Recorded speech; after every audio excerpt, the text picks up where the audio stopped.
This feels weird. First and foremost, guys, make some noise for the Moonlighters and Turtle Swap for having us. You can swear at me. I won't take any offense to it, trust me. So my name is Jamerson Vincent. I'm a nerd during the day, and I guess you could say a wannabe rock star at night, but we'll get into that a little bit later. I'm a system, let me fix this real quick, sorry. There we go. I'm a systems administrator at a content marketing company. I can't say the name as well because they might fire me, and those two guys in the back know exactly what I'm talking about. Three guys, excuse me. And I'm gonna tell you guys a little bit of story, but before I tell the story, there's a theme I'm gonna use for this whole story, and the theme is, 'cause you never know. So on the count of three, we're gonna say it at the same time, 'cause you never know. 1, 2, 3, 'cause you never know. All right, so I started off, graduate from UMass Amherst, major in journalism, minor in sociology. Why is that important? Because I was a college kid struggling to get by, and I realized, I had a hobby for music. I love music, and I was like, you know what?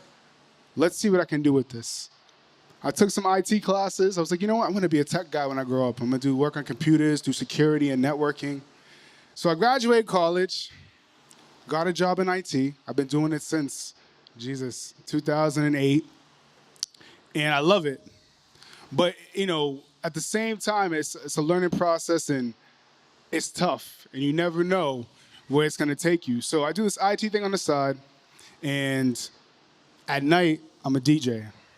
So here's where it gets interesting, is having the two at the same time. And here's how the story ties in. I'm at college, UMass Amherst, and I was saying to myself, I got a thing for music. I don't know how to go about it. I don't know much about it, but let me try this DJing thing out for a little bit and see where it takes me, because you never know. I get to school, it's working out for me, and I realize, you know what? My family says, there's nothing we can do for you. You gotta pay for school yourself. And I'm at the point where I'm like, all right, either I drop out and find a way to make money, or, I stick around and take out some extra loans. So I was like, you know what? I'm not gonna drop out of school. That's just not for me. I worked too hard. I was already in school for 2 years at the time. I had 2 more left. And I was like, you know what? I'm gonna take this into my own hands. So I started the DJ thing. When I first started, guys, I'll be honest with you, I sucked. When I tell you I sucked. Let me tell y'all. I kept practicing. I was in my dorm room. My boys are actually the reason for every single bit of success, because I was afraid to actually play in public. I was like, yo, no one wants to hear me. I'm a nobody. It doesn't matter. They said, you know what? We got a little thing going on. It's a barbecue. It's off campus. It's just friends that are going to be there chilling. We just want you to play some music. And I was like, all right, cool. I'm going to play a little bit of music for y'all. So I started playing music. Before I knew it, people actually liked the music I played. That took me from a barbecue off campus to the campus center. The campus center took me from the campus center at UMass Amherst to the campus centers in the 5 college areas. So that's Smith, Mount Holyoke, Hampshire College or whatever. That took me back to the East Coast. So I'm going from, being a broke-ass college kid, full-time student, 20-hour work study, and a DJ, to now DJing at my own college and traveling to Boston to play at Northeastern and some other colleges just to stay in school. So people in the limelight are like, oh, he's doing a DJ thing because he wants to be cool. Nah, I'm actually just trying to graduate, and my parents are gonna pay for my books and my tuition. I gotta do it myself, right? Because you never know where it's gonna take you. Fast forward a few years, I'm doing the IT thing. I love it, and I'm continuing the DJ passion. I'm from Cambridge, by the way, as you guys can see. I'm a kid from Cambridge. We're one of those special people. We're Cambridge guys. The struggles is crazy. When people see DJs, they just think you someone that comes on stage, you do your little 1 and 2 dance, and that's it. But they never tell you about the behind-the-scenes part of being this. They don't tell you about that part. They just tell you about the limelight. It's not as good as you think it is. Because at the same time as being a DJ, there's a lot of preparation that comes with it. In your head, you're trying to think of things that you can show to people, because I sort of see it as a thing where I DJ not for the money, because Boston don't really pay the most, but we'll get into that later. I DJ because it gives me a sense of freedom. It's like a euphoric feeling for me to be in front of a stage just like this of random people that I never met in my life, and knowing that for at least a couple minutes, a couple hours, I can take all their pain away. I could put them in an atmosphere where they can just be themselves and live life. So for me, I get that sort of euphoric feeling from it. That also comes with the preparation of just knowing that you got to be ready for everything. You never know what your crowd's going to look like and what they're catering to and what they want. So it took me from being, okay, I want to do a little party on campus to I'm spending hours in my dorm room, in my house, preparing my music, not sure what crowds are going to look like because I don't play just one genre. I probably play like 10 different genres, hip hop, international, EDM, down tempo, you name it. And that was kind of a cool thing. I'm using some of my little cliff notes right here for all my college heads, you know, cliff notes, right? Spark notes of where it was going to take me. So it was sort of cool just seeing where it was going to go before I knew it, right? Because you never know, right? That little hobby that kept me in school back, you know, from 2004 to 2008 actually got me to a point where I had my own residency where they said, you know what? The city of Boston, they're very finicky with DJs and what you can play and you can be yourself. And I said to myself, I don't really want to just DJ to DJ. I want to DJ because I actually love doing it. Like I like being in front of you guys right now. It's the same feeling I feel when I'm on stage and performing in front of strangers. So where was I going with that? Hold on one second. All right, cool. That same feeling took me from that to then seeing, all right, getting my own night. And then before I know, because you never know, I'm traveling the world, right? I do this one event every year. It's called the Ebony Gala. It's basically 4,000, you know, urban professionals that get together on one night, and it's purely classic. I'm talking cocktail dresses, and I just love seeing people dressed up, not just always in street clothes or a button-up. I'm talking, you know, fellas get on three-piece suit, and ladies is looking, you know, beautiful, of course. And that one event took me from traveling and seeing the world, believe it or not, just because you never know. So that took me from playing in Boston where I'm an average Joe. I walk down the street, no one cares who I am. But when I go to other places, it's kind of cool. And what I mean it's kind of cool, I played in Panama, Canada, DR, and Haiti. And I count these as blessings because you never know. This little hobby that started at UMass Amherst is taking me other places. And I didn't actually think of that. Me growing up, I was like, yo, I'm just kind of my 9 to 5, family, kids, house, you know, and the whole nine. It wasn't like, you know, I didn't know where it was going to go. It was just like that was the plan. And the music thing, it's cool being a nerd during the day and a wannabe rock star at night because they go hand in hand. I'm using technology for when I perform live, so I sort of integrate that to how I do my tricks and my moves and giving a nice performance, as you would say, to strangers. But it wasn't all easy, guys. It wasn't all easy at all. And one of the hardest things, too, is it wasn't only just paying for college, it was actually building the brand itself. When I started this whole DJ Nexus thing, I used to have a DJ name years ago before that.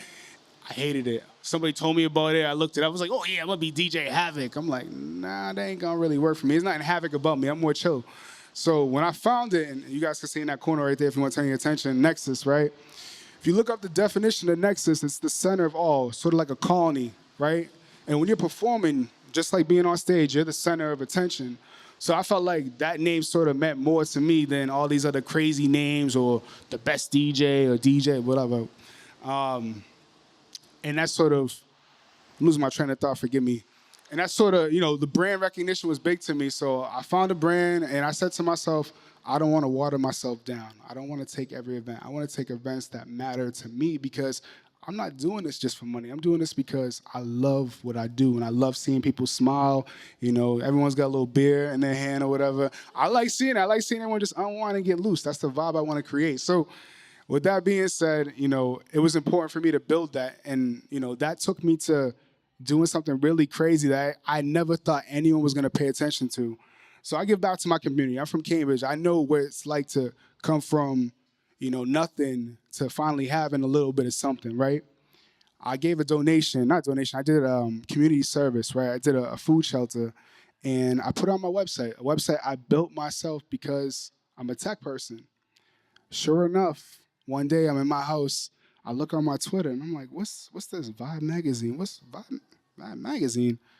Sure enough, somebody from Vibe Magazine saw a little post I made on my website, and all of a sudden it's on their website. So for me, that was a cool feeling knowing that I wasn't just playing music. I was giving back to my community, and it was being recognized. And that was sort of a turning point for me. It's like, you know what? what I do is actually bigger than music. It's bigger than what people think it is. And it was a blessing. And then seeing some other stuff that happened with HubSpot and something I'm gonna release right now that I haven't actually made public yet. For any of those who are familiar with Boston Voyager magazine, or I'm sorry, Improper Bostonian or Boston, yeah. She's on it. She's gonna get into it a little bit later. And I'm not a pro. I just found out today I'm actually featured on this site, and it tells me my whole story in full details. I'm not gonna go over all of it now. It's boring, and I'll be honest with y'all. I like being up here with a microphone, but I'm used to it with music, so forgive me if I'm a little shy. But one thing I do want to touch about is one of the hardest obstacles I've had to overcome was definitely that moment where it was either you're gonna drop out of school or you find your own way to make money and get by, and you never know where it's gonna take you. So, for anyone that's like, I have a hobby and I just want to try something different. It doesn't matter if it has to do with arts and crafts or something with your friends. Do it. If it makes you feel good, and for those few minutes that you're doing that craft and you feel like you're living life, absolutely go for it, because it's going to make you feel 10 times better. And like I said before, you never know where it's going to take you. So I'm opening this up to Q&A. Does anyone have any questions at all? Yeah, so I would DJ as a hobby. I would never do it full time. It don't come with health insurance, as you guys probably know already. I'm just saying. I would never do it full time, and I got a taste of seeing the health insurance part, and I realized at some point in my life I want to have kids, and I ain't really trying to be on the road flying to different countries. I'm trying to. Exactly, I'm gonna need the health insurance. You know what I'm saying? So I'm trying to do that with my life. And for me, where I want to take it to answer your question is, I want to see more countries. I'm going to tell you guys one thing. When I perform in other countries, the respect and the feeling they give you as a out-of-towner or whatever you call it is super cool. And when you're in your own city, you feel like you don't really get that as much. So it kind of makes you think you suck or you're no good. But you go to other places, people are treating you like you're an all-star. And I'm like, yo, I'm just a kid from Cambridge. I'm nobody special by no means. That's why I want to take it. Just seeing more countries and seeing how people are living. Go ahead. Absolutely. And I mean, I've actually taught a couple of music classes to some of the inner city kids in my hometown, which was really fun because for them, they look at it and they think it's cool. But I'm like, I want you guys to actually touch the equipment and see what it's like. And they was getting all into it now. These are like early teens. So anyone that has kids already, early teens, their brains are going a mile a minute. You know what I'm saying? So to get them like actually focused on something was an absolute cool feeling. So I wouldn't mind doing some more of that, believe it or not. I'm gonna tell you, it actually was a secret at work. It was a secret for a long time. And both of my employers, my past two gigs, the first one was folks actually searching me on Facebook. And they seen it, Jamerson, DJ Nexus, Vincent. And they're like, oh, you're a DJ? I was like, damn, I should probably change that. But whatever, it's too late now. And the second one was actually my HR director. He asked me what my plan was for the weekend. I said, I didn't say DJ. I was like, yeah, I'm going to perform this weekend. Nothing crazy, just, He's like, oh, so you're a musician? I'm like, yeah, I'm a DJ. He told the entire company. But here's a funny part of that story. He told the whole company. I was embarrassed about it because, I used to work Thursday nights and Sunday nights at the time, and I never wanted to come in on a Friday during work and be tired. And I come in, and my job is help desk system admin. So if something breaks, like your laptop breaks in your job, I'm the first person you're going to go and see. So I would never look tired in the office. I always have a smile on, and I never wanted to mix the two together. So when he told me that, I was embarrassed. And believe it or not, one day they said to me, hey, Jamerson, we have a problem in so-and-so conference room. I go to the conference room. I look on the screen. It's my website, and I can't make this up. I walk in, and I'm panicking. It's a website just like that. I'm like, how'd you guys find out about this? And they could see I was panicking and sort of like, whatever, blushing or whatever. They said, would you like to DJ our conference? That was pretty cool. I'm not gonna lie, because I was like, I'm gonna get fired right now. I'm like, it's all over.